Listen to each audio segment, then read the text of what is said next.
নাই নাই তেওঁলোকে অহাও নাই নিজে ফিল্ডত আহি নকৰে আৰু নতুন নতুন মানুহবোৰে নতুন নতুন মানুহক সেই সিদ্ধান্তটো শেষ কৰিব নোৱাৰে তাত প্ৰেক্টিক্যালি যিখিনিয়ে ইয়াত আগত যদি ইয়াৰ আগৰ মানুহ এটাও নাই নথকাৰ ফলত আমালৈ বহুত জঞ্জাল আহিছে মাটি খনন কাৰ্য আহিব আৰু খনন কাৰ্য কৰাৰ নদীটো গোটেইটো মাজুলীত নদী নাই এতিয়া যোৰহাটলৈ আহিল তে যোৰহাটৰ মাথাউৰিবিলাক বিজ্ঞানসন্মত নহয় 50 বছৰ পাৰ হৈ গ'ল বালি এসোপাই দি থৈছে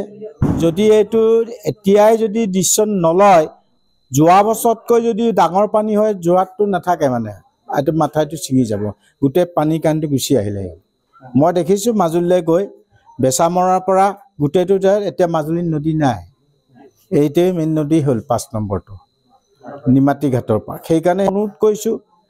এইটো বন বিভাগ যোৰহাট প্ৰশাসনক জাজিমুখৰ পৰা চিকাই ঘাটলৈকে বালি খনন কাৰ্য কৰিবলৈ দিব নালাগে তাৰ পৰা ভয়ানক বিপদ হ'ব নাই নাই মোৰ বোলে নাহে মোৰ লগত কথাও নাপাতে সেইবোৰ বিষয়ে এতিয়া মই নিজে প্ৰেক্টিকেলি নলেজ জ্ঞানকৈ নদীৰ মুখতে জন্ম নদীৰ মাজতে জন্ম মই গোটেই কথাবিলাক বুজি পোৱাৰ কাৰণে কৈছোঁ আৰু 88 চনৰ বানপানীত কি যোৰহাট প্ৰশাসনে গছৰ পৰা মানুহ নমাইছিল নেকি ধৰ্ম মন্দিৰৰ আগত 3 দিন 4 দিন সব ধৰ্মাৱলী লোকৰ হাগিমুটি শেষ হ'ল মানুহ নমাইছিল নেকি নাই বাঁহ গছৰ পৰা মানুহ নমাইছিল বৰচাঙৰ পৰা মানুহ নমাইছিল নেকি সমস্যাটো সমাধান 1 নম্বৰ পৰা 8 নম্বৰলৈ ৰিং বান্ধ দিব লাগিব আৰু সুইচ গেট দিব লাগিব তেতিয়া কি সমস্যাটো ভিতৰৰ মাথাউৰিটো ভাবুকিটো কমি যাব অভাৰফ্লাডলৈ পানী কমিলে সুইচ গেটটো খুলিব লাগে পানী বাঢ়িলে খুলিব নালাগে তেতিয়া সমস্যাটো দূৰ হ'ব আৰু তাৰ আশে পাশে 200 মিটাৰকৈ মানে এইটো মকাল বাঁহ ৰুব লাগিব এইটো জাতি বা ভুলুকা বাঁহ ৰুলে নহ'ব মকাল বাঁহটো কি হয় ওপৰলৈ যিমান ওখ হয় তললৈ শিপাটো কিমান যায় আমি নেচাৰেলি প্ৰটেকশ্যন দিব লাগিব আৰু সেইখিনি এতিয়া যিটো মানুহৰ গাঁৱৰ অৰ্থ সামাজিক উন্নতি কৰিলে বাঁহে যিটো চাহিদা দিব যিহেতু নুমলীগড়ৰ এইটো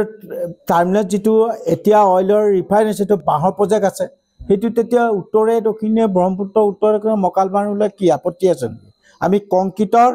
পৰ্বত পাৰ কৰি পাকু পাইন দি ব্ৰহ্মপুত্ৰৰ বুকত পেলাব নালাগে নেচাৰেলৰ পৰা প্ৰটেকশ্যন দিব লাগে নহয় সেই বিষয়ে মানে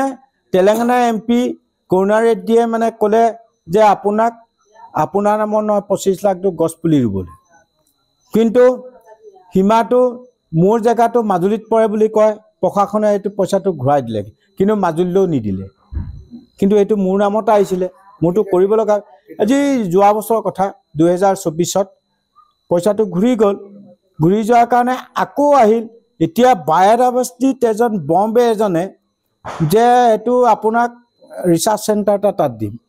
সেইটো ডকুমেণ্টছ লাগে মানে প্ৰশাসনৰ পৰা মই যোৰহাটৰ পৰা দিলোঁ মাটিৰ খাজানাৰ ৰচিদো দিলোঁ 2 বিঘাৰ মাটিৰ কাৰণে দিব লাগে বুলি কৈছে দিলোঁ এইটো বোলে মাজুলীত পৰে তেতিয়াহ'লে এই যে এতিয়া বালি খনন যিটো আছে সেইখন এখন গাঁও আছে বিহাৰী বস্তি সেইটোতো মাজুলীত পৰে তেতিয়াহ'লে বালি খননটো কেনেকৈ যোৰহাটত দিয়ে আৰু এটা মোক এটা কথা কওঁ যে নাই অহা নাই আৰু মই নিজে সোমাই কৈ আহিছোঁ সেইদিনা আপুনি তাত থাকোঁতে নিজে সোমাই কৈ আহিছোঁ ইয়াৰ বাবে বোলো এইটো হেৰি হ'ব মই গতিকে এওঁলোকক ক'লেতো কথাটো গুৰুত্ব নিদিয়ে মই সেইকাৰণে PCFক ক'ম আৰু তাত বায়'ডাইভাৰ্চিটিত ক'ম যে তাত কি কণ্ডিশ্যনটো হৈছে তেতিয়া মাজুলী DC আহিছিল তেতিয়াহ'লে পইচাটো হেনবাৰকৈ মাজুলীলৈ কিয় নপঠিয়ালে আমাৰ জেগা আছে গছ পুলি ৰুব পাৰিলেহেঁতেন মোক তেনেকৈ কৈছে কালি পৰহি আহিছে তেওঁ আপুনি বিচৰা বাতৰি পাব কেৱল নিউজ 18 এপত নিউজ 18 এপ ডাউনলোড কৰিবলৈ স্ক্যান কৰক এই QR কোড গুগল প্লে ষ্টৰতো পাব এই নিউজ 18 এপ